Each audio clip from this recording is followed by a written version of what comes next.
Okay,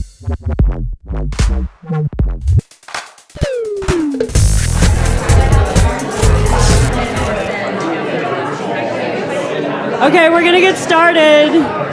See if you can find some seats. There's still some seats up here for the brave people who want to come in the front. I see everybody's just running up to the front. Okay, so welcome everybody. It's so great to see. Can everybody hear me? Yeah. So great to have so many people here. I know it's a really nice day outside. This event is being presented by Design Incubation, and I just want to welcome everybody. If you've never been to a Design Incubation event, welcome. Thanks for coming. I really want to thank Type Directors Club for letting us have the event here. Without them, we would not be here. Type Directors Club is my favorite club to belong to, so if you don't belong to Type Directors Club, you should. And even the students, $45 for an annual membership, and we have a lot of students here. So also want to thank AIGA who helped us get the word out about this event. So I have my little Design Incubation cheat sheet here, so I'm going to tell you guys a little bit about Design Incubation. This is the Design Incubation site. Design Incubation, well, actually first I'm going to introduce you to the chairs who are almost all here. Dan Wong is here on video, and Dan Wong is the founder and co-chair. Robin Landa, way back there. Aris Sharon is another one of our chairs who could not be here, unfortunately, and Liz DeLuna, myself. So if you don't know one of us, come and introduce yourselves at the end of the event. So Design Incubation is started in New York City a couple of years ago, and it was started through a bunch of conversations in the city between educators who realized that we know that there is the highest concentration of educators here in New York City, and we don't know each other, and we don't know what kind of research or teaching is happening at the other institutions because we're all sort of siloed in our own institutions. So the goal of Design Incubation today is to foster opportunities to access creative work through the lens of research and scholarship. So if you're not on our mailing list, you should get on it. That's your homework. We have lots of great things, and they're all available through our website. We even have a little forum here where you can speak and get lots of, or voice your opinions. There's lots of discussions here. So for educators, discussions about tenure and promotion that you can join, and other discussions.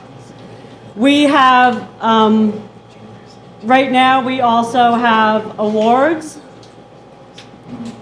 That a series of awards for design educators, and the awards are in the categories of scholarship and creative work, scholarship published research, teaching and service, and the dates to enter for those awards are March 1st through May 31st. We have a writing fellowship where design faculty come to New York City for 3 days every January to learn about research, writing, and publishing in a facilitated workshop setting. That is unfortunately full for this year, but there's always next year. And we have colloquia, quite a few of them that happen at different points during the year in different places. So our next one is actually at DePaul University in Chicago in October, and then CAA in New York in February. And last but not least, panel conversations, which is what this is and why you're all here today. And this, I think, is our fourth panel here at TDC. So we're going to have a panel conversation, and then we're going to open it up to audience questions, comments. So the conversation will probably go for about 45 minutes talking with the panel.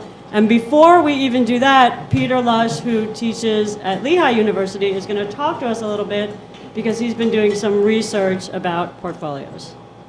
Right? Is it now? Yeah. Okay. You're on. Hi, I'm Peter.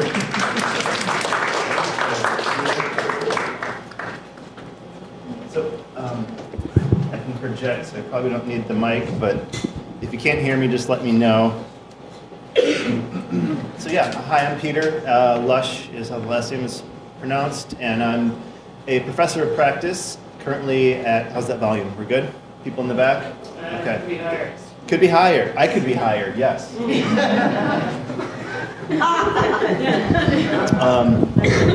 Is that not cool? The danger now is it might come top of me now, but. It's a little top heavy. You got that? All right. That's not too, I'll just have to lean. All right. You can hold it. I'll do that. Yeah. All right. There we go. This is good. There we go. Teaching at Lehigh University, not too far from here. And I was given like 5 minutes, so I'll just go through. A segment of a presentation that I gave this summer. AIGA has design educator conferences, and this year in Indianapolis, Heron School of Art and Design hosted. So my research partner, Lisa Zahabi, who couldn't make the trip, she teaches at the University of New Hampshire currently, is my partner in crime in this presentation, so I want to make sure I give her some recognition as well. I'm going to skip all of the, up to just basically the good stuff. By the way, over on the sign-in table, there's a couple copies of our paper that we wrote, and a sign-up sheet there, and also on the type case where the white flowers are over here, and some business cards. We're looking for participation from faculty, from students, from professionals in several ways, sharing syllabi and portfolio, lesson plan kind of things. Interviewing people is another big way to contribute. Just talking about your experiences with us. So we really want to reach out to whenever we do these talks and promote that. So essentially, everything is changing or has changed and is going to continue to change when it comes to portfolios. That formatting expectations are changing, hiring process is changing, and more importantly to us educators, the pedagogy is changing. And so when Lisa and I were starting up this conversation of, man, we identified maybe a potential gap in information between the professional world and education, and we didn't really get a sense that was being dealt with. So we decided to go for trying to find out what we could contribute to that gap. So our first finding was that portfolios are generally reviewed prior to interviews, which is true. If you don't have a website, you need one. Juliet Cesar just put out a great book through AIGA, and you can look up some of her articles on AIGA's site. But she said you don't need it like to be everywhere online, but you need a greater than zero online presence. So, and that's true. What we found is before candidates get interviews, their portfolio has already been seen and evaluated if it's online, and it should be online.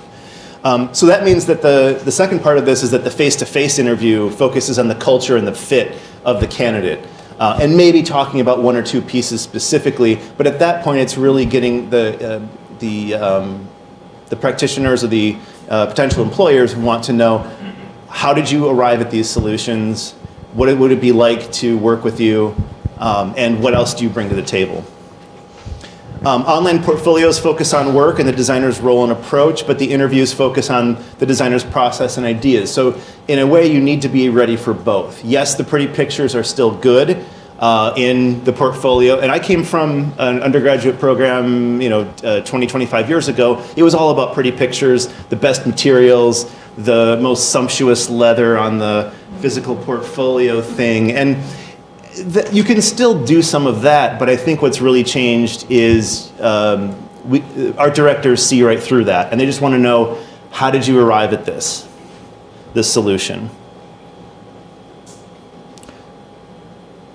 Okay, next series of findings that documentation of process is crucial in a design portfolio. So you have to be able to talk about how you arrived at a solution as well as write about it. And if you're not documenting in terms of past failures and through sketches or early iteratives that didn't work, and also explain why something didn't work, then you need to be. And this is something that can take different forms.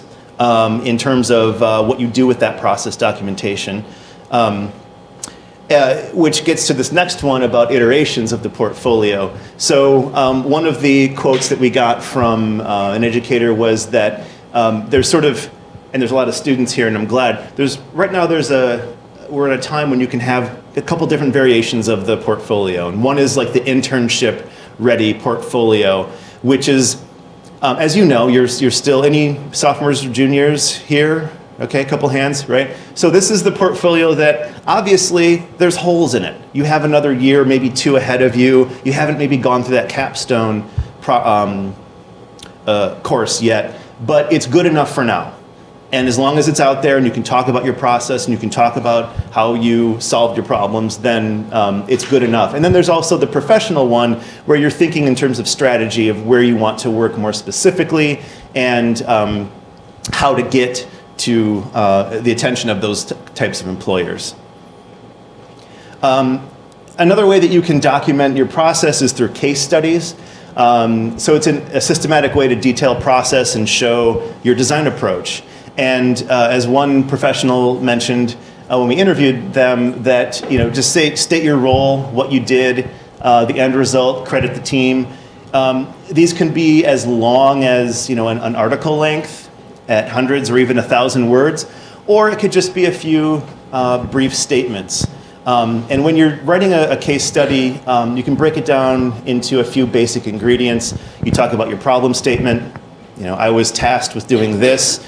Since we're in an audience of students, what we're finding is that it's best to keep out any reference to the classroom. So don't say things like, my teacher told me to design a logo, and I did. That's not a problem statement. But instead say, I was tasked with developing a brand for a women's high-end retail store. Now that's a problem statement. Also about your research, what you learned during that. After research, your process, what were some of your initial thoughts? What were some things that worked? What were some things that didn't work? You can talk about your failures, and then what the end result was, then the final solution to the problem that you made, that you solved. Okay. And then last, we kind of, this is a little deeper dive into the educational area. So we're finding within higher education that students are really demanding personalized, impactful, and affordable portfolios at a time when, and my university and other universities alike are getting more and more first-time college goers. Some of you may be in this room even the first people in your family to go to college. That means usually you're helping pay your way, if not the whole way, which means affordability is a big deal. So now there's some pushback coming from students that, hey, I don't want to use something that's archaic like a leather-bound portfolio with printed pages. I need something that works because I'm only going to really be able to afford one of these things. The formatting. There's no such thing as a magic bullet that one format, one size fits all. It really depends on the student goals and the design marketplace. So New York dictates its thing. If you're in the Midwest somewhere, and that marketplace dictates what portfolios can look like, what kind of content you put in there, and so as educators in the room, be mindful of who your audience is of students, and those are some of that's the main findings that we're going or that we've come upon for now, and we wrote some of those in the paper. We've got them here, and then our next steps are to have people recommend. If you know somebody that's a practitioner and is sort of civic minded in the design community, connect them to us. We want to hear from them. Participate in an interview with us. If you're an educator and you want to share a syllabi from your portfolio class or some strategies with us, share. We want to know more. And I think what's great about this whole thing is there's our contact info. What's exciting for us is that there's been at AIGA's conference, we had a lot of interest, and so I think this is a topic that has a lot of there's a lot to it. It's a rich topic, and I think that's something that I think educators and professionals are kind of looking at of like, well, I know what we want to do, but is that what the pros want? And the professionals are like, what are they giving us? And we kind of feel like maybe we can help bridge some of those gaps. How's that, Liz? That's awesome. Does that sound good? No. All right. Thank you. Oh, can I show one resource? Yeah. Can I just, Yeah. I mentioned case studies, and our favorite go-to case study model is, I'll share this one. She's going to get a lot of traffic all of a sudden, I'm sure.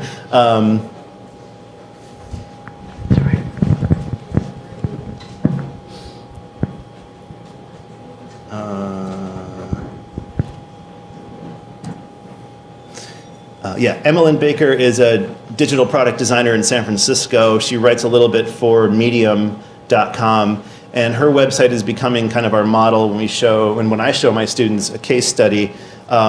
She takes it, beautiful site, but then there's a case study for each one, and these are like article length, but she goes from like, here's the finished product, and then in very, very good detail sets up the problem statement and all of the steps involved. Here's some of the guides that they were following, basic wireframes all the way up to, and she has a really great piece in Medium about 8 things she wished she knew about the portfolio, and one of them is talk about the failures. So go use that because that's something that we feel is the UI UX area of design is really pushing, is telling stories and case studies. Okay, thanks. Thank you. Can I just drop the... I'm gonna, yeah.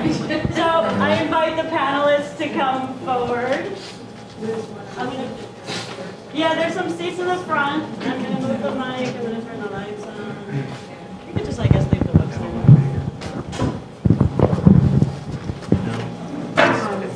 Okay, great. Or Liz, did you want to be here? No, this is good. You sure? This is good. Okay. Yeah? I'll go there.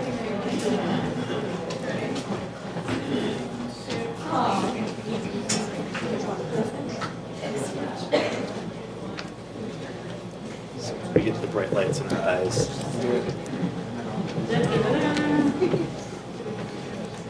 that annoying to have like projector in your face?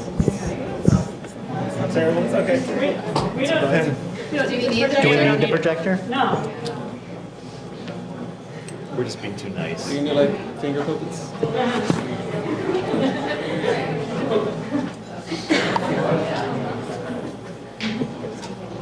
I can only do the dinosaur. Oh, that's even better.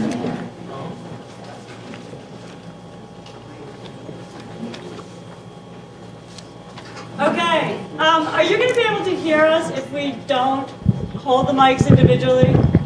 Can you guys hear this, or is it better if we just hold the mics and pass them around? All right. Is this one working? Yeah. Okay, so we're going to get started. Thanks again to everybody for being here. We're going to start with letting the panelists introduce themselves to us. So it would be great if everybody could tell us a little bit about what you do and how what you do is connected to portfolios. So I know Christina and Michael in the middle work in professional practice, so they look at portfolios for full-timers, for freelancers. And Peter and Holly on the end here work in academia, so Holly, I know, teaches a class in professional practice. And Peter does a lot of work with portfolios. And on the end is a co-moderator here, Janet, who will also introduce yourself. My name is Liz DeLuna, and I teach graphic design at St. John's University. Perhaps, Janet, you should. I'm Janet Eskerol. I'm a professor at CUNY, and I have taught at 6 different schools of higher education and design in New York City over the last over 15 years. So I know a lot of folks in the audience, and I'm happy to be here. Either way, I don't know which way we're going. Okay. Hi, my name is Holly Tinkin. I'm an assistant professor in communication design at Kutztown University. I primarily teach right now junior and senior based classes. One of them I consistently teach is called Professional Practices, and then I also teach Portfolio, which we teach independently of a Professional Practices class. And I'm also a practicing graphic designer. Hi, I'm Christina Black, and I'm a vice president at Showtime Networks. I run the on-air design and animation team, and I have also taught at the School of Visual Arts for 18 years. I'm no longer teaching, but spent a lot of my career both teaching and practicing professionally. Thank you. Hello, my name is Mike Mccauley. I'm the lead designer at OCD, the Original Champions of Design, which is a small branding agency in the East Village. I'm originally from Dublin. If you hear the accents, people either get me mistaken for either I'm from Detroit or Dublin. No, but yeah, it's Dublin. I've been working at OCD for 4 years, started in a slightly more mid-level design role, and I've moved up to lead. We do a lot of identity system design, a lot of book design, general just kind of graphic expression sort of across the board. And yeah, I spend my time, a lot of my time these days reviewing portfolios, interviewing potential mid-level designers, web designers, interns, that type of thing. So yeah. And you know me. I'm a Michigan native. What part of Detroit do people think you're? Belleville. Yeah. Only place I know in Detroit. Yeah.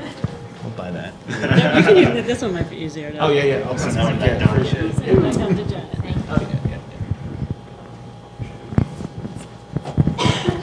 We'll move on.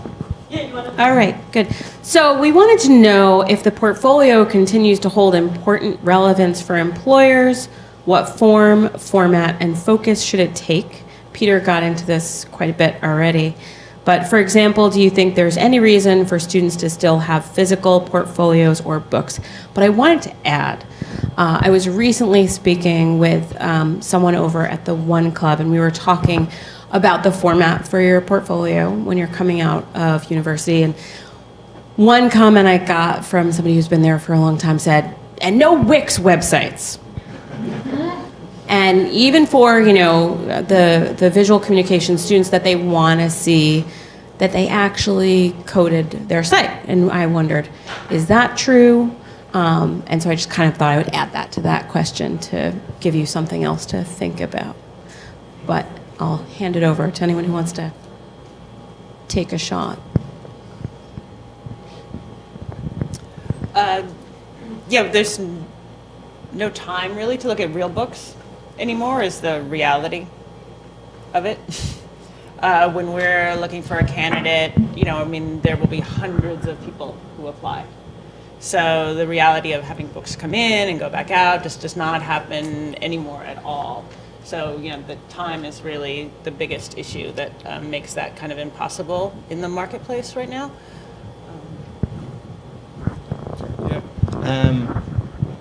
As far as a physical, a book in that way to be sent ahead of time prior to an interview, I've never even considered that as a thing. So yeah, that's interesting for sure. It used to be a thing. I absolutely back up what Christine just said. No, there's not enough time for that for sure. When it does come to, I think the delivery of your own portfolio to the question of whether you want to demonstrate that you have coding abilities, it should absolutely sort of make sense to deliver on what it is you're trying to demonstrate to that potential employer. So if you're a coder, by all means, code a sick website that just impresses me as soon as I open it. But that's not to say that, if your kind of area of expertise or the area that you want to be kind of pursuing is a little less sort of to do with the layout of a website, that just everything is clearly put across, things are sort of shown in a presentable manner. That just doesn't sort of create a kind of confusing atmosphere for actually just seeing the work. I really just think simple can be better. Just let the work speak for itself. That's my thought on it. There's something about, this is something that we're hearing in our interviews with professionals and also educators who have strong ties to their alumni network or professional practice. I think there's still, and maybe it's because often graphic design programs are rooted in fine art departments. I think there's still some scratching of heads of like, physical portfolios are still a thing, right? You know, there's this uncertainty, which is what part of the research that Lisa and I are trying to address is like, no, we want to be the ones that say, you guys, no, or gals. But I do think flexibility though. I wanted to ask about what about PDFs or that are sent in as like a little teaser or anything like that, or standing in for a website. And I've often asked for supplemental information or documentation afterwards, once I've had a look at the portfolio, and that would be a time where PDFs or things like that would be helpful. Just to add to that, I think what a PDF does is like, it shows you've actually constructed a narrative through which you'll bring someone in an interview, which I do think is very important. I generally, it's kind of a pet peeve when I sit down to someone in an interview and they ask me, what do I want to see of theirs? I actually shouldn't need to make any decision throughout the entire process, and they should sort of guide me through the whole thing. So you show me your best 3 projects, and then hopefully you'll have a question to ask me, because I'm sort of, doing the courtesy of viewing the stuff in the first place. So PDF is a great way to demonstrate that you're actually considering these are the 3 things I want to lead with, after which I can go in. And when it comes to actual physical ephemera in a portfolio, I mean, I kind of graduated with my chops mainly in publication design. So I'm absolutely always looking for people who are like good with the type. So a sort of physical book or actual, if you're sort of into that, I'm absolutely happy to sort of flick through that, talk about the production of it, talk about that sort of thing. So not to say that physical ephemera is no longer, important. If it's relevant, it absolutely is. But to actually print out your projects and put it in that way is maybe a step too far. I want to say one more thing sort of about the amount of time available to review portfolios. I think one thing that's really important too is that when you put your work together and you present it digitally, that someone can have a very clear snapshot of your work and your sensibility in a few seconds. I mean, we may, 10 or 15 seconds, I've got to know if I want to go deeper or not. I mean, that's about how much time you have with someone. Holly, do you have any thoughts on this from your I actually perspective? have questions. Okay. Okay. So the way our program is set up, we have 4 tracks. So we have illustration, graphic design, advertising design, and interactive. Most of our students concentrate on 2 to 3 of those tracks. So, and this is a question for you guys. We give the students the option. They can code their own site, or they can do a printed book with a templated online presence such as Squarespace, Adobe Portfolios, etc. And I'm wondering, obviously your first line of contact is through their digital portfolio.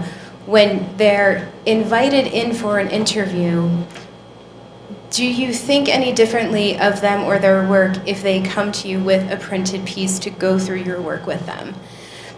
Part of me likes the idea of it being especially if they're a print designer. If you're an interactive designer, that clearly doesn't make any sense. But I'm just wondering about that tactile experience and talking and paging through something and having a little bit of a different conversation than just staying online the whole time.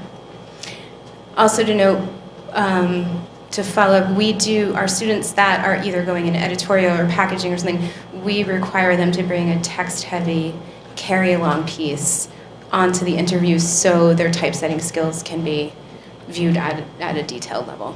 So I'm just curious how that would you view the student any differently if they did come in for their full interview with a print book? No, I wouldn't. Again, I think as whatever way you can demonstrate sort of consideration of what you're doing, I think is whatever vehicle that comes in, whether it's a printed piece or whether it's a coded website. I think as long as consideration on the interviewee's part is kind of there, because really, I guess speaking to that idea of like there being an internship ready portfolio and the professional ready portfolio, I think the two kind of should show that you're like adaptable and sort of that you know how to learn. So the main thing from an actual sort of portfolio of someone's work, as it comes to whether it's a tactile piece of something or other, it should just demonstrate what that person does. I wouldn't disqualify the format because it's printed, you know.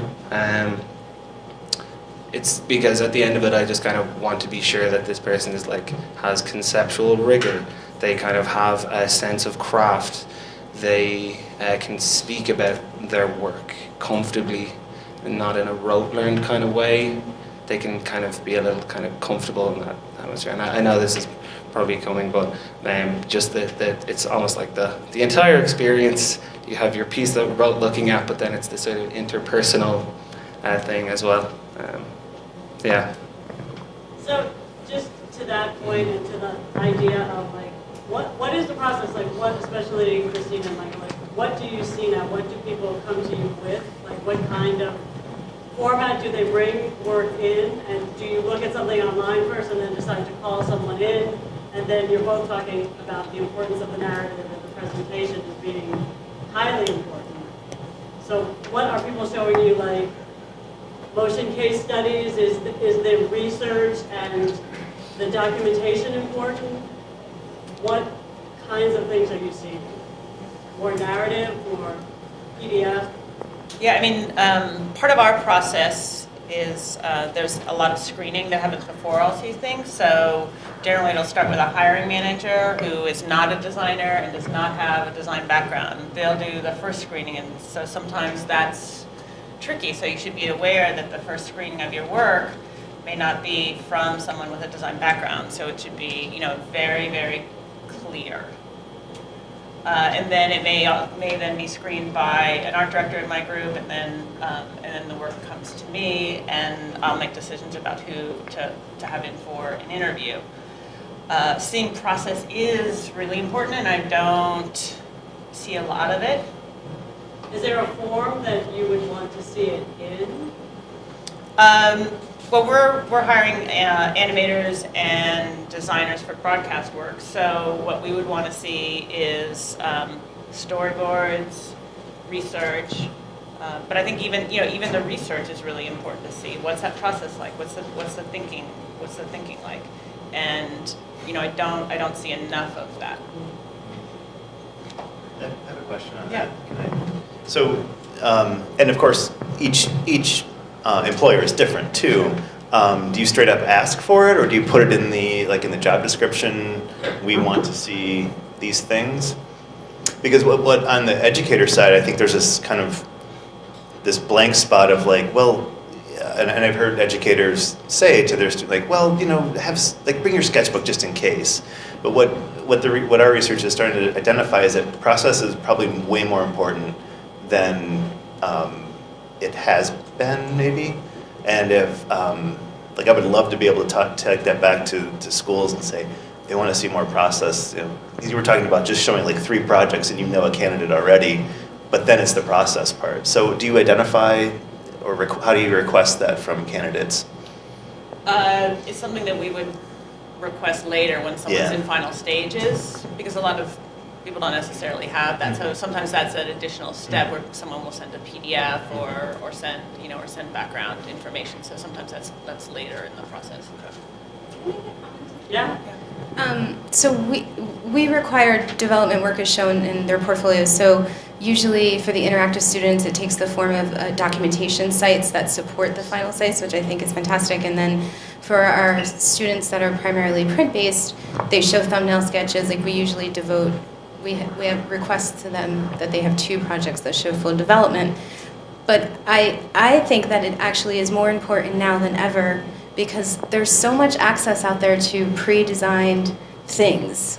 Like they have so many templated options and design work out there for free, that I think showing that this is original, thoughtful work is way more important now than it ever has been, at least in my opinion. Yeah, I'd like to add to that. I mean, just in terms of the original work, I don't want to see work that's not your photography. I don't want to see work that's Right. not your illustration. How do you feel about mock-ups? Students using mock-ups to show their work in different contexts? There's so many mock-ups online now, that billboard mock-ups, subway mock-ups, you know.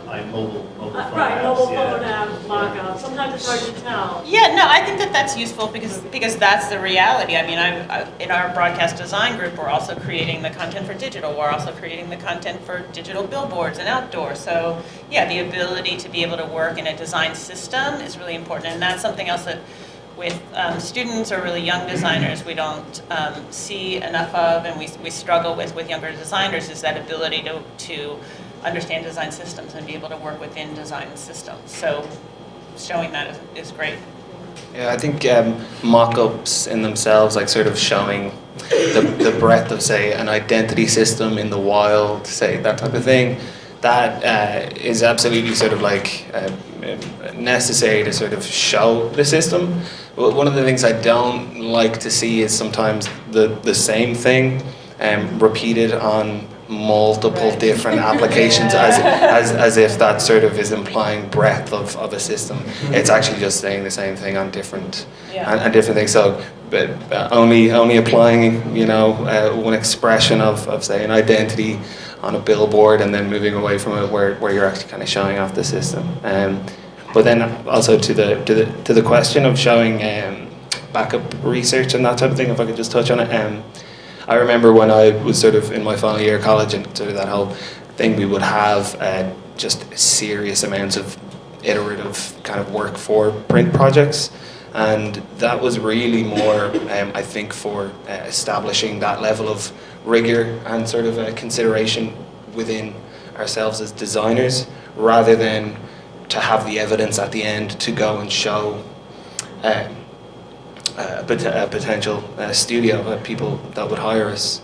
So when I do kind of review someone's printed work, I don't really necessarily, although it's great to have that too, I don't really need to see the sort of backup research work, the sort of sketches, the concepting, the sort of where you changed certain formats at X, Y, and Z. You need to be able to talk me through that. But the final piece should sort of say everything it needs to say, you know? So bringing copious amounts of backup material. Maybe instead of that, you should really be able to succinctly describe your process verbally to me, instead of bringing that work.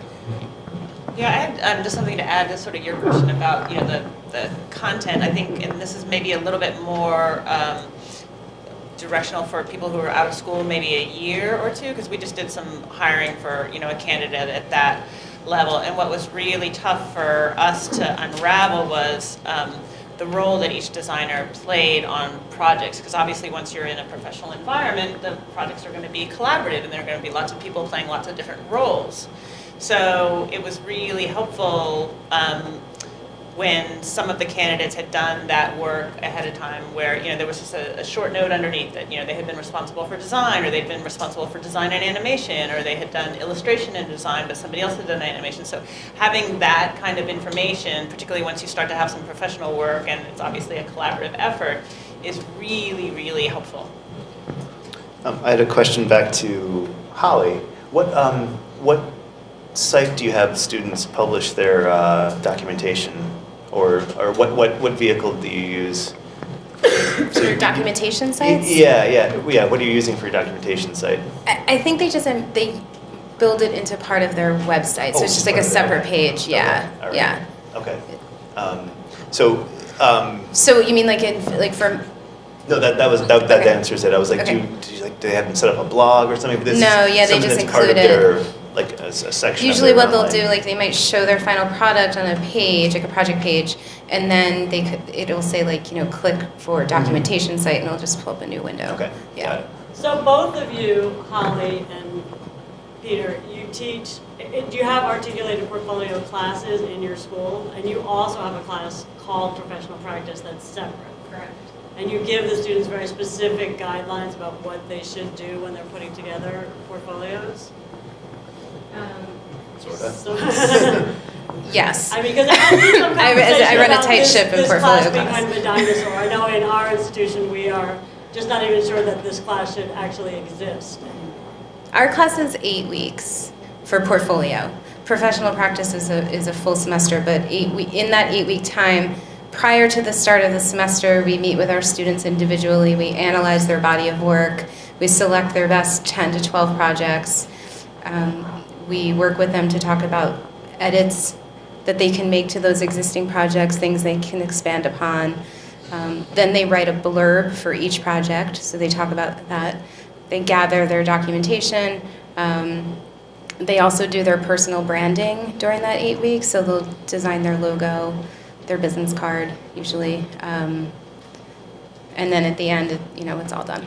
Can you just tell also briefly a little bit about what you do in the professional practice class? Sure. Professional practices is a class designed to help bridge the gap between being a student and being a working professional. And during that class, we just focus on content. They do a lot of writing.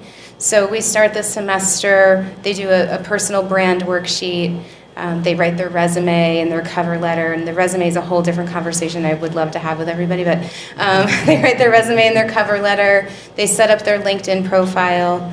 Then the next step, I have them do a research paper, research is used lightly, where they research places that they thought they wanted to work or they think they want to work, and they evaluate these environments based on location, geography, studio size, work that they produce, and it's basically a written pros and cons list. We do a short and long-term budget, so they do 1 year out, 5 years out. We do peer-to-peer interviews. I'm trying to think what else. There's a few other things wrapped in there. By the end, they hope they have a targeted job hunting strategy. So they're not just flailing around, just designing and applying to jobs that they think they want to do. They know where they want to work. They know if they want to be in the city or in a suburban environment. They've set up their portfolio directed at those agencies that they might want to work for. That's the goal. How many credits is that? That's a full semester that's a 3-credit class. It's 6 hours a week, so it's set up as a studio class. So the portfolio class in your school? Oh, portfolio class is a 2-credit class. Professional practices is a 3-credit class, yeah. Are they both 4 or 6 hours? No, yes, sorry, portfolio is 6 hours a week as well. So 6 hours a week? Yeah. Yeah. That's for me. But the portfolio, they all want it longer. They all want a full semester to do portfolio, but you can drag that out forever, You just got to get it done at some point. You've got to teach web and interactive and everything in Yeah. 4 years or less.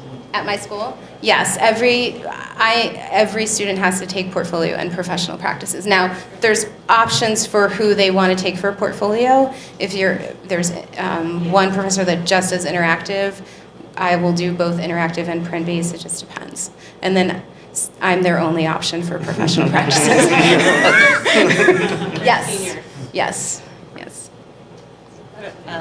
I think it's great that you're doing the professional practices class and also that you're focusing on the interviewing process. Yes. And I'd love to see more educators and more institutions doing that, because that's a really tough part of the process for everyone naturally. But I think if students were more prepared for that, it would be great.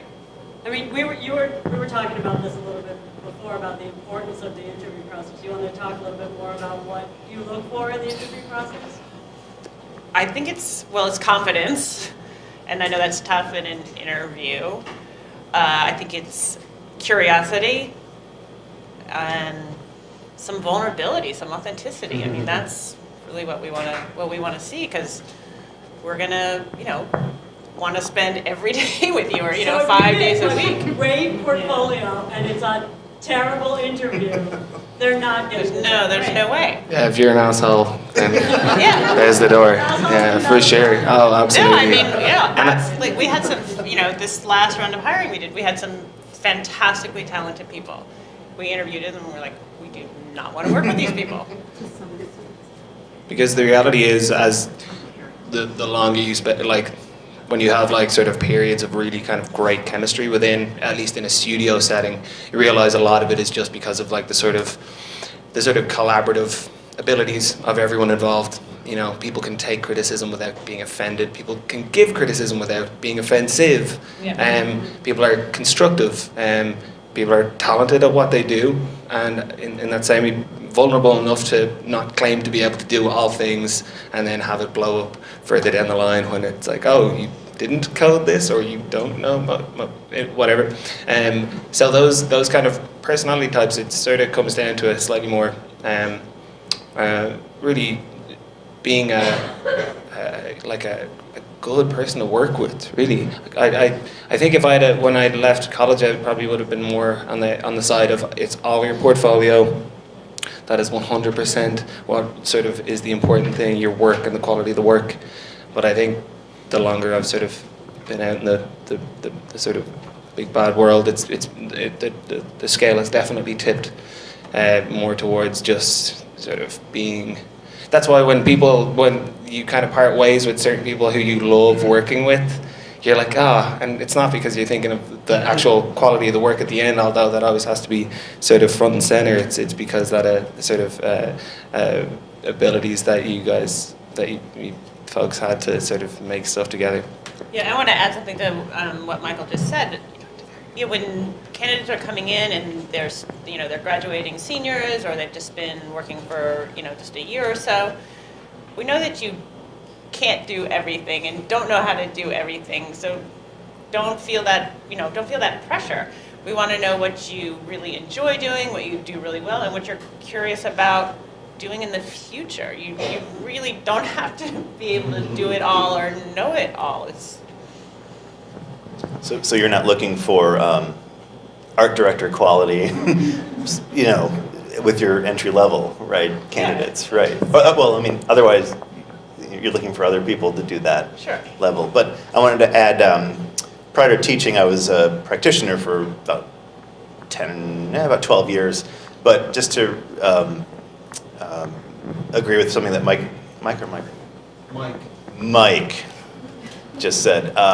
Yeah, I mean, you're going to be spending, graphic design jobs are not 8 to 5. You show up when everyone else is there and you leave when the job's done, and that could be an 80-hour week, it could be a 60-hour week. You're going to be spending a lot of time with the people that you're working with, weekends too, and nobody wants to work with the whiny person who needs to get to bed by 10 so that they're, no, you got to, roll up your sleeves and be a team player, which I think is something in the creative, like you got to earn your stripes. You start at the bottom of the ladder and you work your way up. Still applies. And there's a tremendous amount of on-the-job training that goes on. Like when you graduate from an undergrad program, like you have like the basic qualifications to prove that you can do it, but you have a whole career ahead of you to keep practicing. That's why they call it practice, professional practice. So I think the word humility just came up somewhere that, don't fake, pretend like I can do it. I can do it. If you don't know something, just be honest and say, don't really know a lot about that, but I'm willing to learn. That's the kind of thing that can really put you ahead of other people. And maybe your book isn't even as good as someone else's, but if you're the one who's willing to do something without being asked, or you're willing to assume a role and be that team player, that can be the thing that makes the difference. Yeah, exactly. I mean, we're spending, a lot of money and time and resources to train people on, other pieces of software they want to learn, other professional skills they want to learn. So all coming in a little green is fine.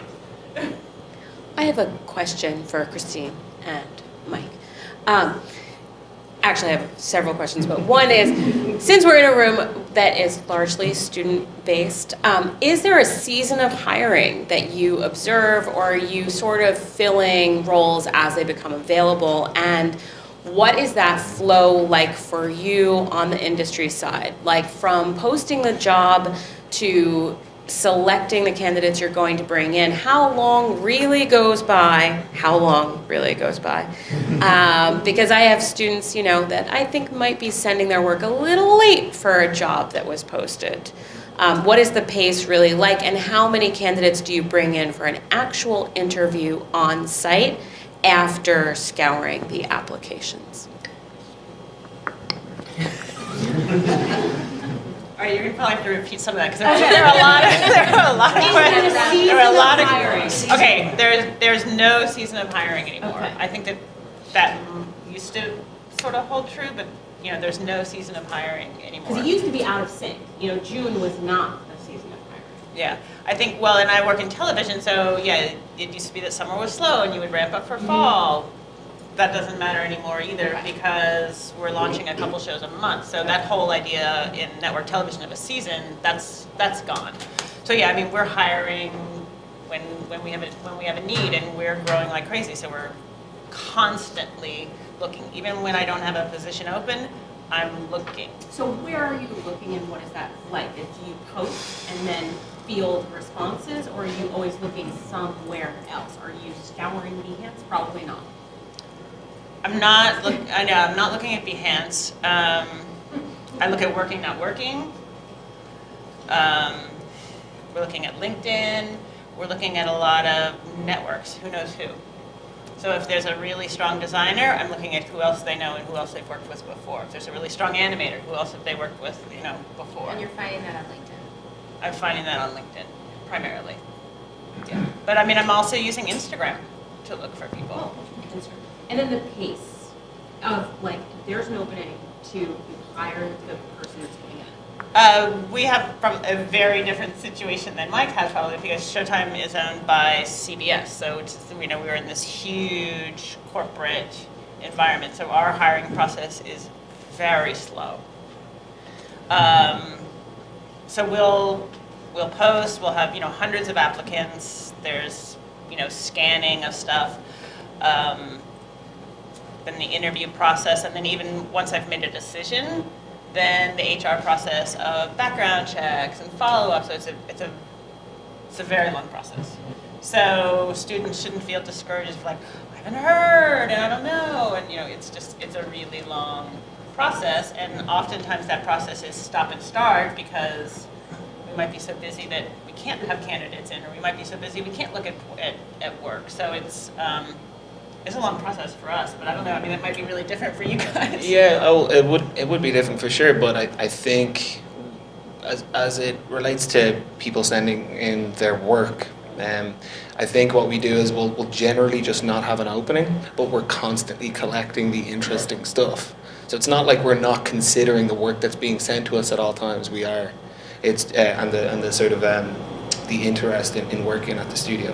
We are. It's just that we never act on trying to sort of work towards hiring someone unless a position becomes available, or just sort of, unless the time is right, at which point we'll then be like, okay, we have like this kind of select group of people, let's reach back out to them, see where they're at, if, just touch base, do they have places, are they temporary, are they still looking, have they moved, just keep those kind of discussions open, and then sort of through that, depending on what the job is, it'll be, we'll sort of over maybe the course of a month and a half, we'll have people come by the studio and just do that sort of typical sort of interview process that we've just been talking about. Sit down in a room, sort of go through your book, or go through your work, and just chat and see sort of if there's a chemistry there, and that's kind of how it works. It's odd. It's very sort of stop-start. There's really no stage to it. So for anyone who's interested, the process is you email info@ocdagency.com and never hear back from us. No, that's not actually. You'll hear back, but just we have these moments. Right. Yeah, but I mean, to follow up on what I said, so many of our hires have been not necessarily people that we learned about through the actual formal hiring process.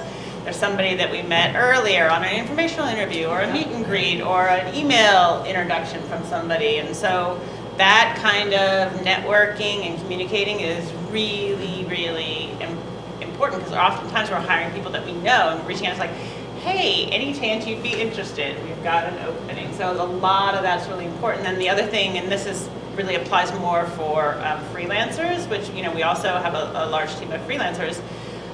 a lot of times when we've got to bring in freelancers, it's really short notice. And so being top of mind for art directors or creative directors is critical. It's really, really important. And there are obviously designers and art directors that freelance with us that have an ongoing relationship with us.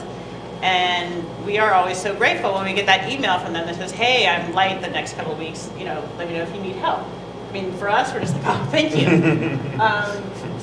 But I think particularly with some younger designers, there's that feeling like, "Oh, if I tell them I'm light, that means I'm not doing well, and that doesn't reflect well on me." It's like, no, we're always really glad to know when freelancers are light, because those kind of projects come up like really quickly. It's like, we need somebody tomorrow, we need somebody the day after tomorrow. So we want to know, we want that communication. So whether you're looking for full-time work or whether you're going to go the freelance route, it's really important to have that constant communication with the art directors, with the creative directors, with the studio managers or the hiring managers or whoever that person is. And you may not get a response, but trust me, they're happy to get that email. It's like, "Hey, just want to check in and say hi. I look a little light next month. Let me know if you need anybody."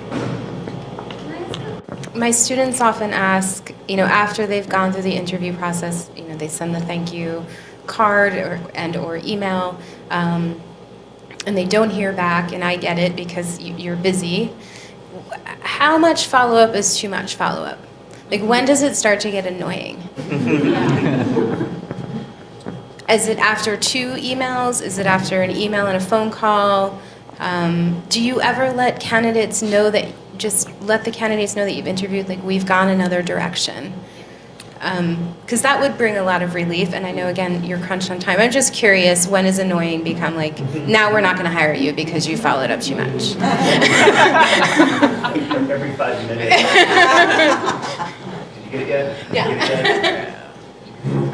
I think I'd probably say that an immediate follow-up email, just to be like, "Thank you, it's great to chat, X, Y, and Z," and then maybe, if you want to leave it a week and a half, 2 weeks, just one more email, and that's all. Yeah, that's for me, because it'll be a response, and I have no problem in saying, "Hey, we actually did go with someone." I'll be fully upfront with someone in an interview, telling them what the situation is. I never like to, because I've been in this situation, I'd never like to be strung along being like, "Oh, I'm the only person being interviewed for this job," or I'm the kind of one of however many. I'd be completely transparent about sort of however many people are sort of being considered, and what the timeline is, and what the reality for the the commitment of work would be.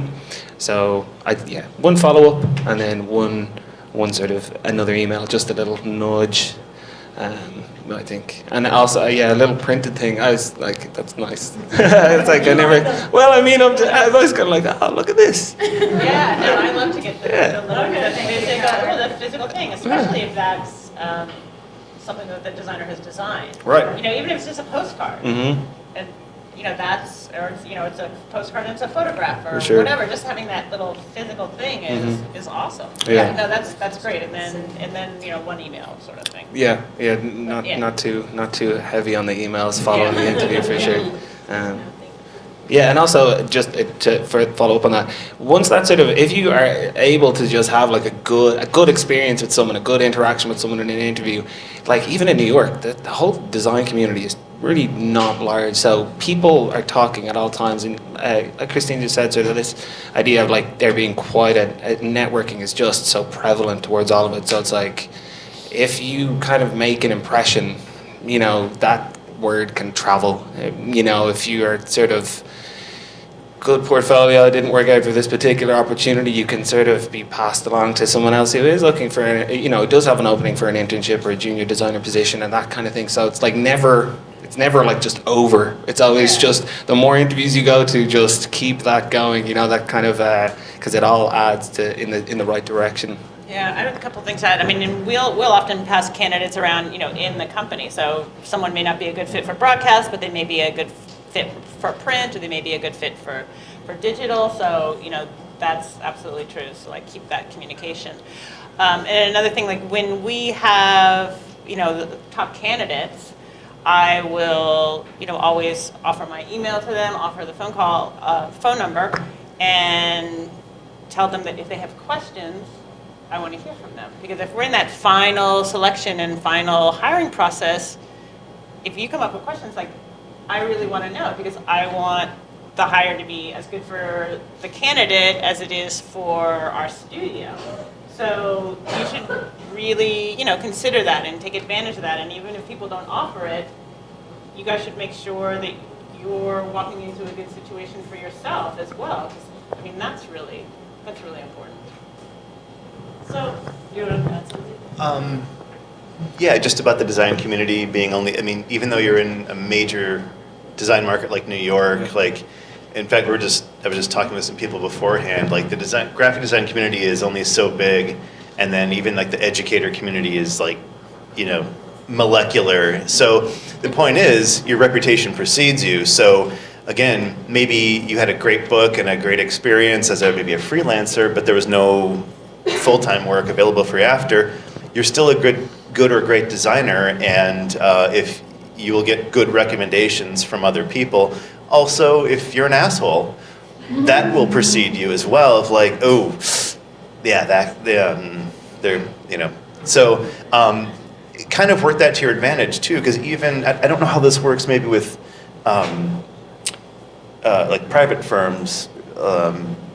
But or with like competing, I was gonna say with you sometimes like everyone knows each other, and you may be passed along to a competitor maybe, which sounds weird, but I'm not sure how if NBC would pass along a good designer to CBS or. It happens in publishing. Yeah, I've seen that. And advertising sometimes, like we just can't do anything with you, but I hear so and so is looking. So it's really weird how that happens, but understand it is truly a network, and going to things like this, just keeping tabs on people is a good thing. And then I wanted to ask about the hopefully we can get back to the social media thing, because I have a burning question there. Go for it.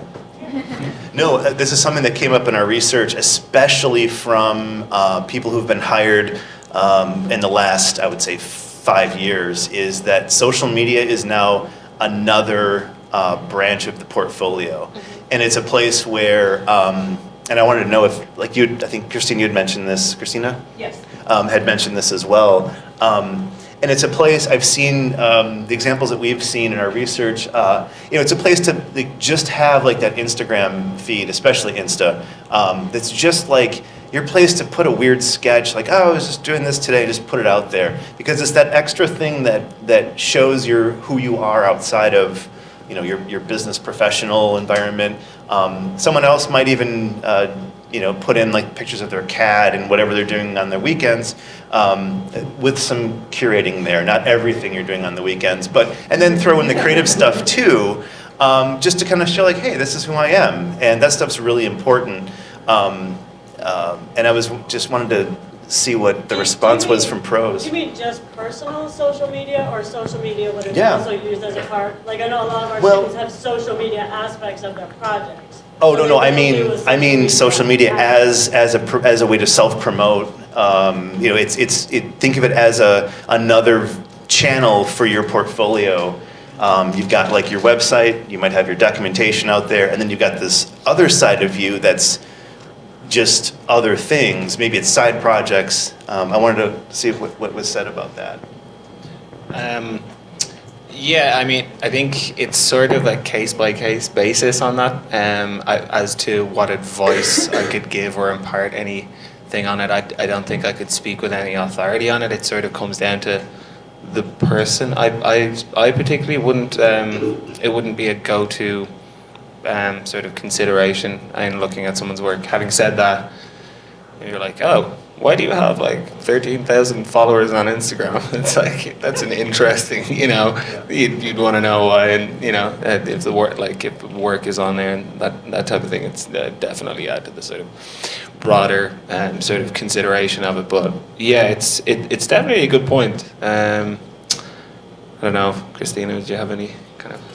I think it's a personal choice for each designer whether they're comfortable with that. I think really it is something that we will look at, and sometimes it's really helpful, but it's not something that we would require.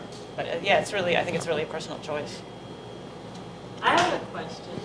So maybe just a couple more questions and then we'll open it up to the audience. But there's a lot of conversation about there being a gap between the expectations of the professional practice and what we are teaching in terms of graphic design. So both from the point of education and the point of the practice.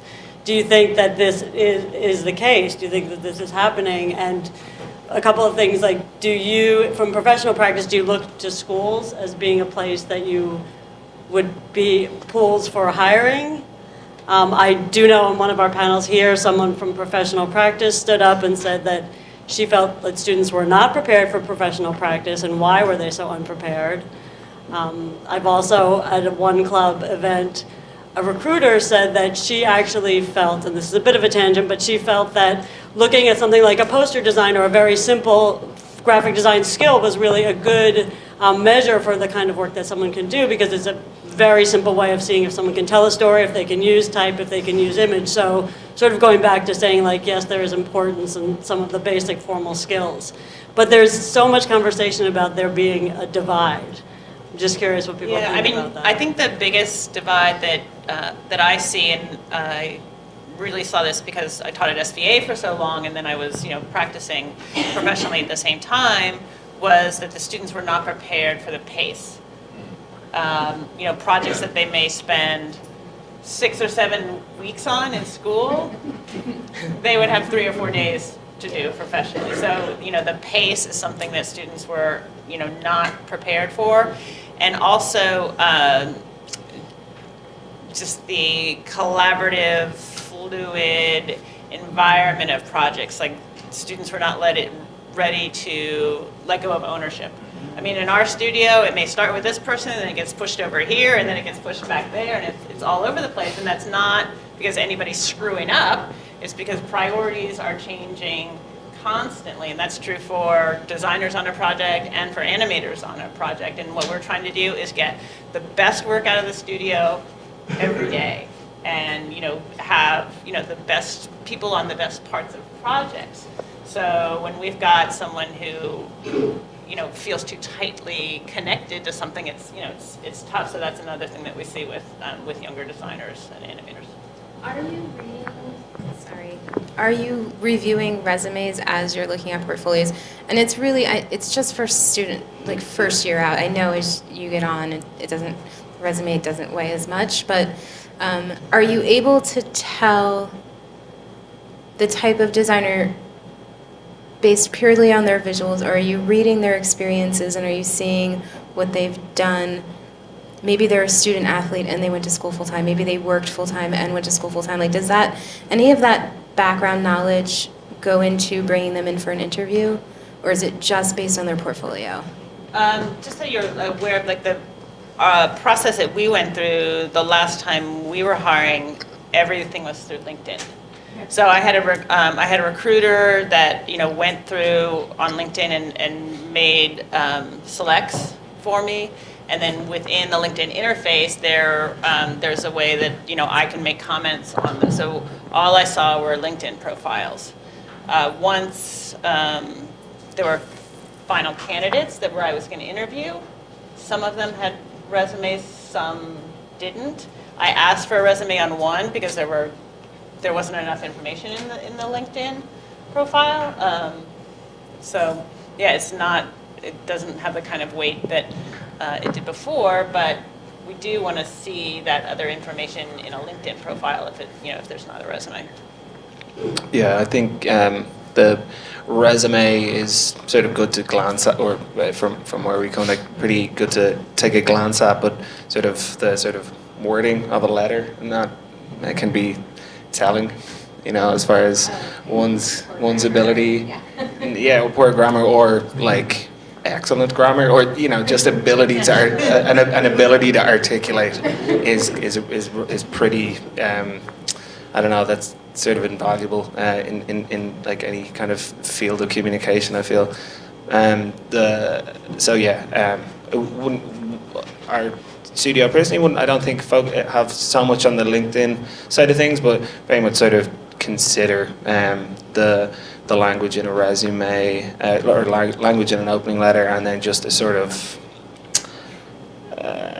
a glance at the resume, it wouldn't really be seen as so much, particularly for someone who's just out of college. It wouldn't be seen as that big a deal breaker or that big of an element. That's one of those. It's like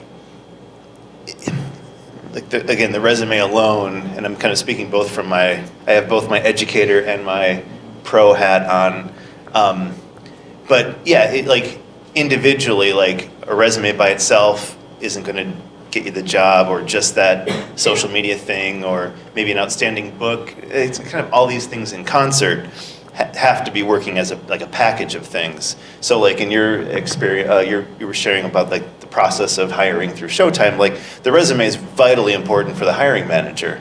Less so for you, I would imagine. It's more like, okay, if you've gone this far, you're qualified. Let's see what the work is and who the person is. No, I mean, the last Really? time through was just through LinkedIn. Oh, just through that. Yeah. Okay, so it's sort of maybe a package of things, but also like make sure that you fill in all those holes as well. Like, is your resume up to date? Is it out there? When's the last time? If you can't remember the last time, you might want to take a look at it. But because you never know, and maybe that one thing, and maybe it's the social media feed, or maybe it's the resume. Something gets their attention, and then all of a sudden you've got a phone call to make. Should we open it up and Yeah. see if anybody in the audience has Questions any questions? out there? If we can't hear you, we have Mike. There's a question right here, and straight here. Sorry, I'll come sit down. Hi, thank you for spending your Saturday doing this. I really appreciate it. I just changed careers. So I was in sales and fashion before, and I just restudied as a graphic designer. And before I might like get a new position in sales and think, oh, I'll give this a year to like build up my resume and like really get some experience. But as a designer, I feel like I'm currently working for a big company on the marketing team, and I'm thinking that I'd rather go work for like a small studio. Would you prefer someone to like build that experience at the big company and then like come to you, or like come to your kind of company, or would you ask like, why didn't you do that straight away? I think the thing that we'll look at first is the work. Okay, that's the thing that'll make it as easy as it, like, that's the easiest thing to say, oh, that work's not there, okay, we can just move on. And if it is there, then absolutely we'll stay considering. So whether that's like industry sort of driven work, like if it's speaking to the world of fashion, marketing, I feel like there's a lot of crossover there that can happen. But I feel like maybe a sort of a solid sort of combination of both personal driven work that does sort of speak directly to the type of work that the studio that you're thinking of applying to, or that you sort of have a burning desire to work for, produces, so that there is that sort of common ground. But then also work that sort of is relevant from maybe your kind of past career, that sort of has like slightly more of a, is in the visual sort of visual arts, but not pertaining exactly to graphic design or branding or whatever that was. I'm sorry, I hope that was helpful. Maybe I interpreted your question a little bit differently.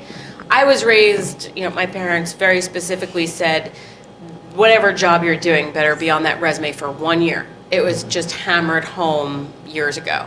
And I think the question is that still true? Do you still see a short stint as a mark against?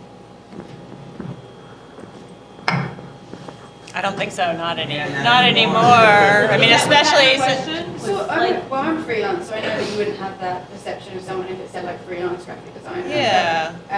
So I actually currently work for News Corp for WSJ. So going to like a small studio like mine have.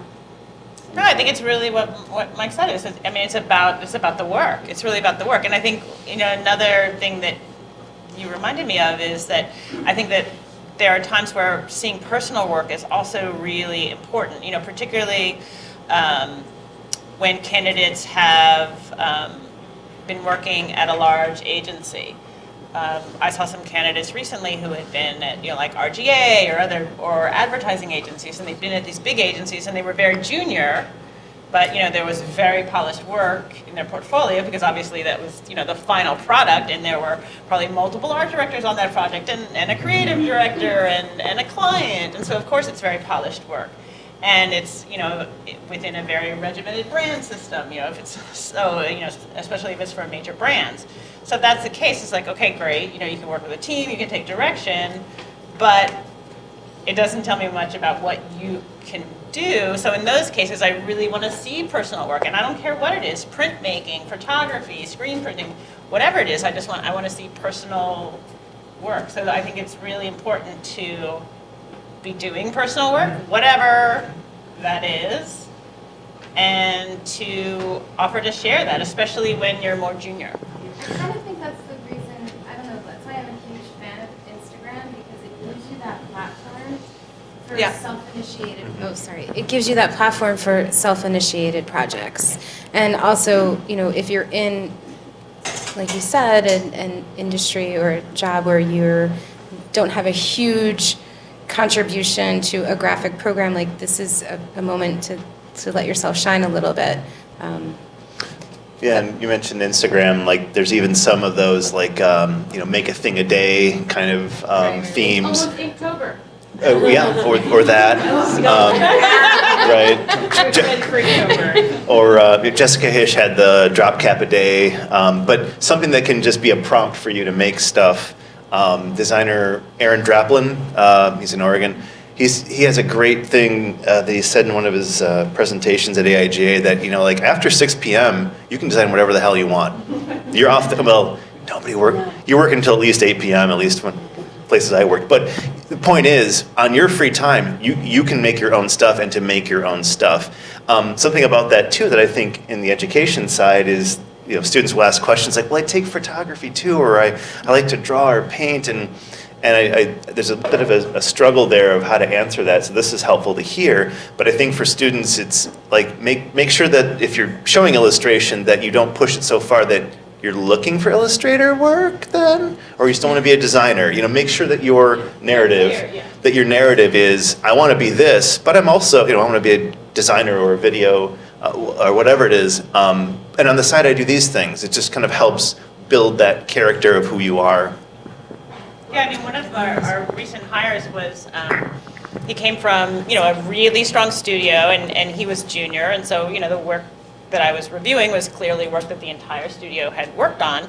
But my question to him was, is there one project within this body of work that really feels like you, that you feel like you really contributed to and that really has your stamp on it? And there was, and he was, very, very articulate about describing that project, that process, why that style and sensibility was very much him. And so that was really great too. So that's something to keep in mind too, particularly if you're just a year or two out of school and you're showing work that has been a collaborative piece. What's that one piece in your book that really feels like you? We have a question. Do you decide, at school, we're talking about different portfolios for different things. So your corporate, my students would show you portfolio based on the idea of corporate. And with Michael, it would be different, even though Michael's company would work with corporations and also invent their own projects, I'm sure. How do students look at portfolios that way? Like, do they make one, that's going to be more geared for that? Because Michael, how do you see the flow of that? Well, it's commercial work from both the projects. The scale is different, but it's commercial at the end of the day. A commercial service, taboo kind of phrases like that. But no, I really think that I wouldn't burden a student's sort of mind with trying to really angle into specific understandings of corporate versus non-corporate versus sort of not-for-profit, pigeonholes almost. Just show the talent that's there, and have it demonstrate, because I can see, regardless of the sort of context of what the project was geared for in terms of what the brief was and what the sort of hypothetical company that the whatever was done for. That's not important. As long as the work is being demonstrated effectively, I think that's all good. Yeah, I think. Yes, I mean, it's too time consuming and stressful to be trying to target things. It's not, yeah. Yeah, no, it's I'm really. going to write this down and quote both of you. Yeah, and you just never know what's going to happen. I mean, we have a huge project going on now that is all hand-done illustration. So it looks not corporate at all, and it doesn't look like Showtime, and it doesn't look like CBS. So, you just don't know, and you should just be showing your best work. And I think, actually, the other thing, in terms of students or people that are just coming out of school, I'd rather see a few really good things than a ton of stuff. And I think that that's also like a pressure that students feel. And I know that my students at SVA used to feel that pressure of like, oh, I only have 3 things, or I only have 4 things, or I only have 6 things. It's like, it doesn't matter. I mean, it was just, I think my first jobs that I got, I had like 2 pieces of animation and 3 great posters. That was it. And that, like, you don't need to have a lot. You need to have a few good things that you feel passionate about and be able to speak really clearly about them. I don't need to see a lot of work. Yeah, that was something that's kind of industry standard. Like 10 to 12 is what I remember hearing. Mandatory, Nobody has 10 to time 12, to see 10 to 12, and like I don't know where that. It was just what you did because It was what it was. It's just what it was, I guess. And right. What, another questions?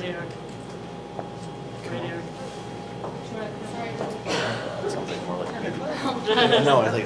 Do I have to? I know. I'll just. I know. Oh, okay.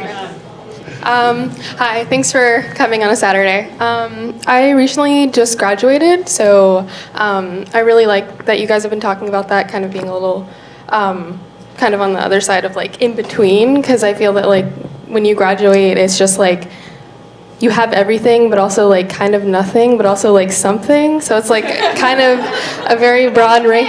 Yeah, exactly. I'd love to tell you that stops. No. In adulthood, you have everything, nothing, and something all the time. So, Okay. welcome. I just had a question. I just had a question about what's the importance of like references? Because like I went to RISD, Rhode Island School of Design, and I have professors that have like worked like in museums, and like professors that have their own practices, so they like have like a slew of like people that they know. Like, what would you say? Do references like help, or like again, that's like networking and things like that, kind of on the border of that. So, if you could speak to that, that'd be great. Yeah, I think in my experience, LinkedIn has done away with the reference. So I've never called a reference that someone's put on a resume, but I've absolutely poked around LinkedIn and seen who do I know that this person has worked with before, and then I've contacted those people to ask what their experience was working with that person. And, honestly, I've had, both results with like, yeah, he's amazing, you've got to hire him, or she's got an anger problem, you really don't want to be in the same room with her. Do you search people like on Facebook and LinkedIn and Instagram before you hire them? Do you look at their online profiles? I don't look at Facebook, I look at Instagram and LinkedIn. Yeah, I'm not in a means of vetting them. No. Okay. If it was relevant, maybe just from a kind of considering the work, but no, I don't vet people's social media. It shouldn't be allowed. To the question of the reference from like maybe a professor, I think that that would only ever the only time I've ever understood that to sort of make actually sense is when the professor takes it upon themselves to make a connection with the studio. Yeah. So that can sometimes be a kind of, but otherwise, coming back to again the thing of like, you're out in the big bad world now, your work will stand for you. Yeah. And maybe I think a professor's reference probably is surplus to requirements if everything else is there. Yeah. I think sort of speaks to references, but I mean, one thing that we would love to see is schools doing a better job promoting students. And you see some schools, starting to do that where they'll have an Instagram feed that's promoting student work. So how But then should we some- get that to you? I mean, we can make that happen. Like an active Twitter account.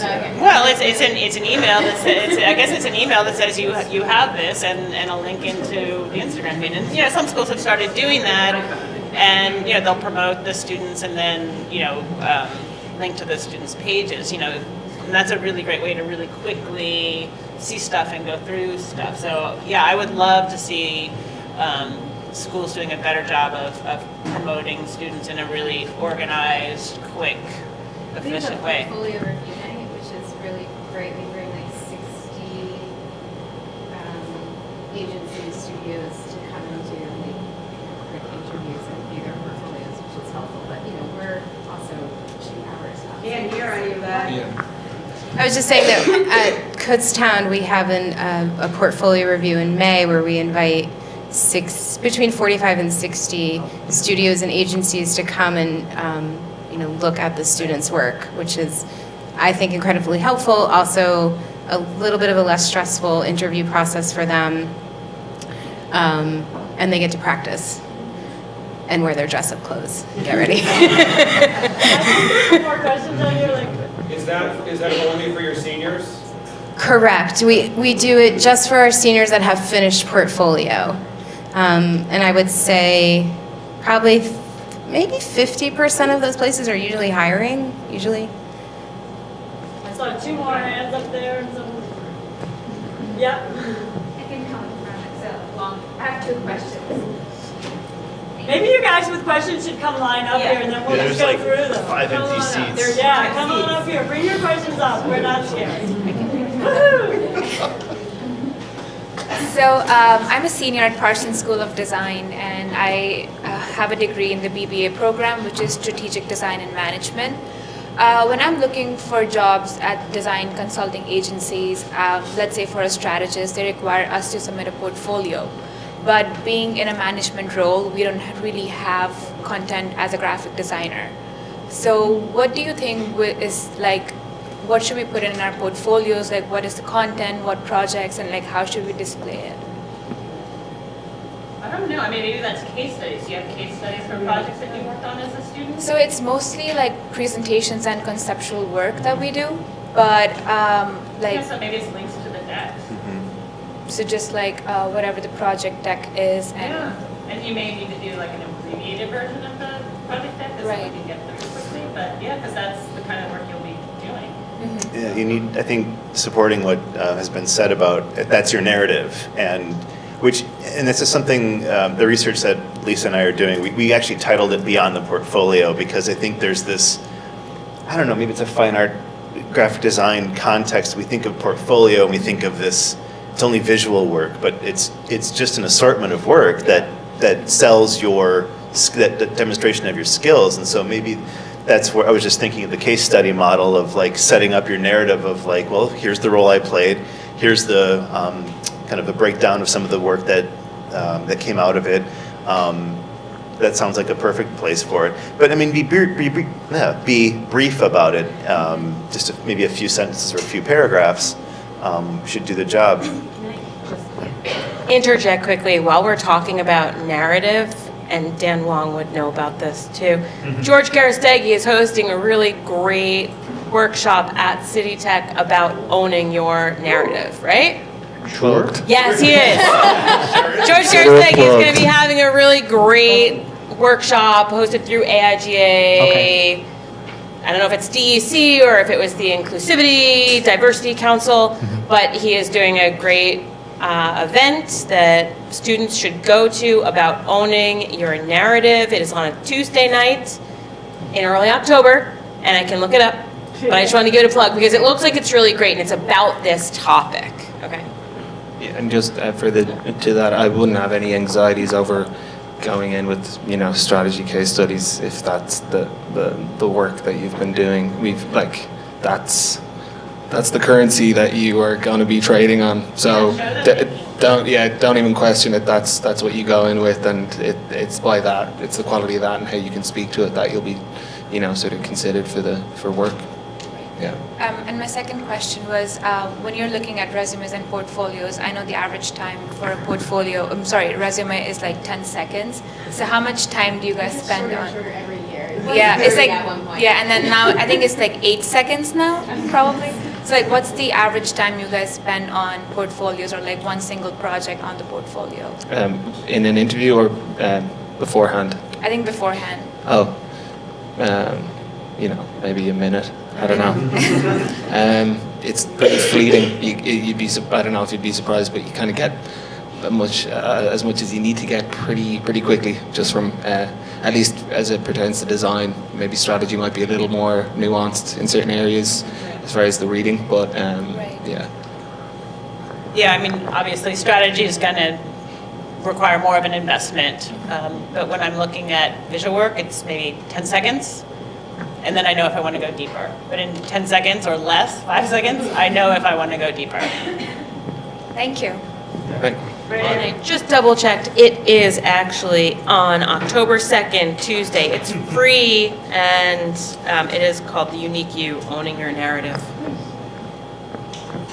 Hi, my name is Mike. I've been designing for about 15 years. And I'm wondering, at this point, is it still appropriate for me to be showing sketches for process for some of the bigger case study projects?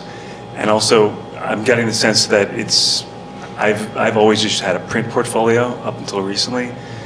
So it sounds like it's okay for me to have just like maybe a large iPad to bring to an interview. That seems okay? Yeah, absolutely. iPods are pretty. They're pretty. They're pretty effective, right? Yeah. Just for as a presentation tool between two people, I find them actually to be pretty spot on. But it can be your laptop. It can be and then as it comes to sketches, I mean, if you're showing a project where you're like, I literally did like 120 iterations of this logo, then it's like, then the sketch creates its own sort of like structure, and what you're demonstrating is just like out there rigor. But if it's just as a kind of, if it doesn't have that level of kind of impact in or real relevance in being there as far as the bigger project, I'm not sure it's necessary. Kind of depends on what it is, though. So I don't want to say no, but Yeah, I think it depends what it is. If it's showing process, if it's showing thinking, if it's showing decision making, if it's showing editing of your decision making, I think that's helpful. So yeah, just yeah. So the reason I asked that is because I had 2 recruiters recently ask me, after looking at my work, if it was, like, how much of it was mine. And so if you look at my sketches, I mean, generally speaking, my compositions from sketch to final are like, it's like a direct correlate, So she wanted to see sketches, even though it almost as like proof that I had done the work, which I thought was a little weird. Yeah. But I think it's the same thing. There's just so much free, pre-designed content out there. Like, I mean, the fact that you have 15 years experience, I think, should show the recruiter that you've done your time. You know what you're doing. But I think that because there's so much free stuff out there, I can understand the question. I would be offended, but I understand the question. Also, there are often recruiters that are generalists, and so there's often a disconnect with the design and the design process when you're just talking to a recruiter. So keep that in mind, also. Well, there's also the point that you made earlier, Christina, about things being collaborative, and somebody who's evaluating this portfolio not knowing if it was a collaborative project. And something to pass along to you as well about, I've taught a portfolio prep class as well. I think just curating, you don't have to show everything. Obviously, these are busy people, and they can evaluate you pretty quickly. But yeah, just curate, like, what is, I liked your answer about the sketch. Like, was there a direct correlation between the two? Is there an interesting story to tell? Otherwise, maybe just get to the heart of the matter. If you can jump ahead to the digital rendering phase or something else. I think it's a good idea to, like, I think don't feel like you can't ever show a sketch, but maybe ask yourself, like, do I have to show every single one? Kieran. And if you tell me you designed the work you're showing, I'll believe you. I'll believe you when you say that. Thank you, everyone, for today. Professor Denise Anderson, Michael Grave College, Kean University. So I have a question and an answer. So my question to the educators and then to the professionals. The educators, are you creating partnerships with businesses to get your students' work? And then again, to the professionals, are you connecting to universities to sort of, cull some talent?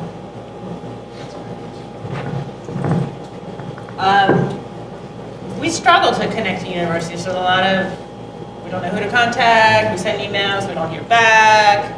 It gets kind of exhausting. So that's, why, some of what we've seen just in, like on Instagram, where schools are curating student work and linking out to students. It's like, okay, great, thank you.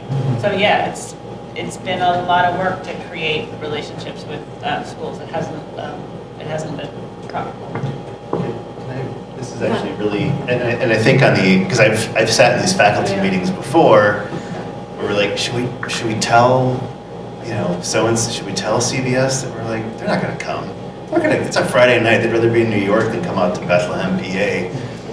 Are we wrong by assuming that then? Like you make the drive, and also like, right? Like you do it. Maybe you can come 20 more minutes. Yeah, I mean, we can make this happen now. But there really is that barrier of like, we don't want to bother you, but we kind of want you to come. But There are a lot of people. No, there are a lot of people who won't come. Right. There are people who won't come to portfolio things in New York. In New York. No, I just want to see the work. You just want to see. Delivered to you in an easy, accessible, quick format. Yeah. Okay. I have one also, just another answer about the connection from campus to industry. I am at a community college, so we're only in the first 2 years. But one thing I observed, junior faculty have the interest and drive in creating connections with, like your industry advisory boards, that maybe faculty who are more seasoned aren't as interested in creating that structure. So if a junior faculty member is looking for something sort of to do that would benefit the department, handing them something like the industry advisory board and reviving that can be really useful. I mean, we have a really active industry advisory board and folks come. I mean, we have like really good turnout for that, and it's twice a year. Yeah. So here's the answer to that. So what we did was, well, from our perspective, because people weren't coming out, we have a robust senior portfolio review. So we created just I worked with a group of students to come up with a low-tech, low-cost website, which we post student portfolios and their work and their resumes, and then we send the links to the professionals. Because what we're trying to do, is to create relationships with professionals, so we're not reinventing the wheel every year. And again, those relationships, because they know how we train our students. So I think that's a really good way to help make that connection with the students and the professionals. Thank you. I wanted to add one additional note about like our interview process is something that we do, just so that you guys are aware of it. We will often have top candidates do a freelance project with us, and that will be paid, of course. And we will structure it so that they're, so it's limited because we know that people usually have other jobs and other commitments, but we'll have them submit work, we'll have a conversation where there's feedback, and then we'll want to see the second round. And the conversation and what happens after the conversation is the most telling part of that process. And that's what's really informative. It's not that work has to be killer and amazing, but it's how is that process? How is that conversation? So. Hi. So I work in-house at a big company where there is like the structure of promotion, and I've been able to sort of gain more, I guess, responsibility from like a junior to a more senior design role. But in terms of like making that next leap into art direction and like another career jump, how can I, if I want to not wait where I currently am and like move elsewhere, how can my portfolio show that I'm ready for that jump? Because I'm feeling like, I don't know if I should just wait and get the title where I am. There would need to be some way of demonstrating that you have the chops to have like a steady hand at the wheel, like once they take you on in that way. I guess the question is, how do you demonstrate that? And it's kind of specific to whatever the work is, but. Well, it's specific to the place too. I mean, in some places, an art director role may really blur with a designer role, and then in some places, an art director role may be, very much, much more senior, much more about managing a larger team. So it's really going to depend on the situation too. So you may be better to not get hung up on the specific title, but look for the kind of experience that you want. I don't know. I think in the creative field, like, titles tend to be kind of place specific instead of industry specific. So, one person's designer is another, or one shop's designer is another's junior designer. It's all, I don't want to say it's arbitrary, but they're very fuzzy. Yeah, they're fuzzy. Absolutely. Especially an ad, right? It's usually like junior art director. And then even in in the field of like social media and content creation, which is kind of a branch of our profession that's sort of creating itself, like they just make shit up. Like I'm a content creation manager.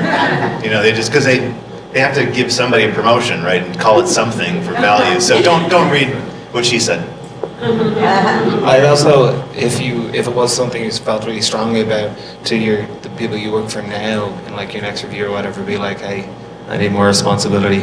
I'm ready for it. Yeah. Well, and you could ask for that responsibility just on one project. Say, like, I'd really like to, play an art director role on this on a single project. Own the narrative. Yeah. Any more questions? All right, thank you so much.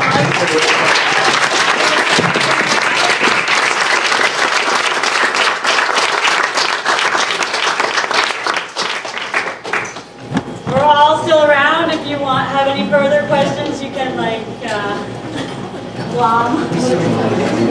Thank you. Thanks, Yeah, of course. Thank you.